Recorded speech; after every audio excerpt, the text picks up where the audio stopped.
मेघ पकेलानी कौनु एथिरे से इटा थोई जदि पड़िबो से का धिएरे सियाडू घुंचेकी रख जदि सेपटे छुआ खेलुथिबे पड़िबो मुंडटी फाटिबो घर। नमस्कार जय जगन्नाथ। एठी आम एठी बहुत वर्षा उठेलानी किंतु बो कौन करची दी चारि खंड लुगापटा धोई दे कि सुखे देइछि कहूँ एते हेलानी आ मते तो मेसीन लगे आसे ना मु हाथ रे धोई दउछि तो मु टिके किछि करि पारनी कारण मोर टिके ऑपरेशन हेछि ना सेथि लागि। एठी मो पुओ कौन करची एते सुंदर पवन दउछि से कहूँ मु सब लुगा उठे देबी मु कहली नाई थाउ टिके सुखु थाउ किछि उठेबा दरकार नहीं। एठी बो कौन करची गाधुआल रोसई भी करि सारी छी हमर सखाळ रोसई भी एपर्यंत खिया हेनी भात डालमा बो करके बड़ी चूरा रखी देइछि आउ पुओ तार ता सांगे लागी खेलुछि। मो बड़ पुओ जाइछि स्कूल को एठी ता सहित लुचुकाली खेलियो बोली चारिपट कौन करछि दौड़ुछि मो पुओ पछरे। आउ एठी हमर सखाळु भजा हेछि मते आलू बाइगण किंतु बाइगण खाइबा कथा नुहे तथा मु कहली पाटीटा भल लागुनी मते दे। एठी मो बो टिके रायता करछि दही रे आउ रुटी तो मु खाई सारी बो कहला मु से रुटी फुटी खाइबिनी गाधुआल रोसई तो सइलानी मोर भात मुठे खाईदेले शांति आ एते वर्षा होछि मु कहली तो आज पखाळ खाना पखाळ थुआ थाउ आम पछे बासी पखाळ करी खाइबा किंतु पखाळ खाना। एठी ये भात डालमा बड़ी चूरा बसिकी से खाउछि तार शांति रे। तो यहाँ पर खाई सारिबा परे मो पुओ स्कूल रो आसिकी मो बो कोड़े टिके गेल्हा होछि केतेबेले बदमाशी करुछि केतेबेले ता आई सहित खेलिया तक भारी भल लागुछि। पुणी वर्षार ओदा होगी गोटे ड्रेस तार ओदा करदेला ताकू बदल देली कहला मु तो आज ट्यूशन भी जाई परिबिनी मामा मु कहली ताल तू पढ़ बसिकी से कौन करछि तार स्कूल रो होमवर्क जो दिया है सब तार बसिकी करुछि छा छा। यहाँ पर करी सारिकी से जाइकी बाहर टिके खेलिया पई गला मो सान पुओ शोइछि आउ सी कौन करिवो घर भितर रहला माने ताकू से उठेबा पई पूरा सब बेले प्रस्तुति रहिबो।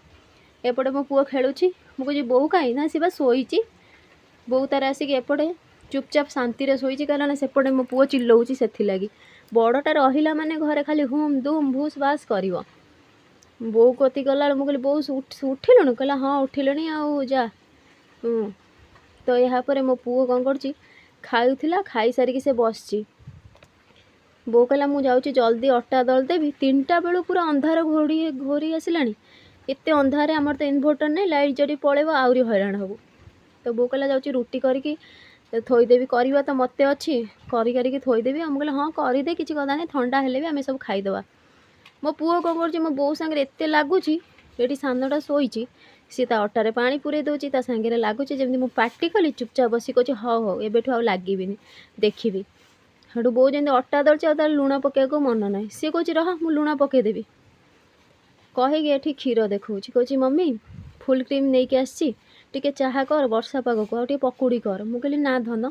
पकुड़ी फकुड़ी किए करिवो दिह भल नाही मु खाइबिनी तेल जिनस थाउ बेसन तरकारी करदवा ना हो मते गोटे परोटा कर दियो मु चा सहित खाइदेबी। बो कहला मु अट्टा दली सारे परोटा करिवि आउ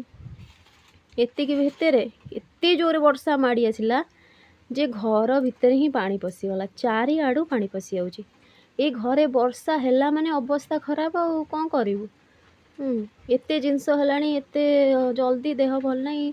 आ रूम चेंज करिया को कोठी इच्छा होनी कारण एठी एकुटिया रही गलु ना छात ऊपर गोटे रूम आ तले सब भड़ाटिया अछंती सेथि पई तो एठी प्रबल वर्षा होची प्रबल रो अति प्रबल आ परिबा भी किछि नाही। तो मु कहले आ कौन करिबा एते वर्षा रे कौन आनिबा को भी तळकु जाई कि इच्छा किए आनिबो देह खराब रे एने छुआटा जदी गोड़ खसी जीवो तो पुओ कहूची एठी अट्टा को दली दे थोई दे। तो वर्षा एते जे देख चारिआडे पानी पशिगलानी मो बो चा करछि एपटे कहूची हे पानी पशि आइलानी मु कहली झरका पटे पानी पशि आछि आ कौन करिया ना हो तमे सब खट उपरे बस मु चा करिके दउछि। तो आमे समस्ते तो सान पुओ भी उठी सारलानी तो एठी मो पुओ तारे रुटी सेकुची कहूची तू थाउ आई बहुत काम कलुणु तू जा आराम से बसी चा पी मु एठी रुटी कर दउछि छुआटा ताको आसु न आसु सी तार बसिकी करुछि। एठी मो पुओ लगी आ मो लगी मो बो खेचुड़ी करथिला टिके कहला तू रुटी खाना राति रे मु खेचुड़ी कर दउछि तो बसी खाउछु।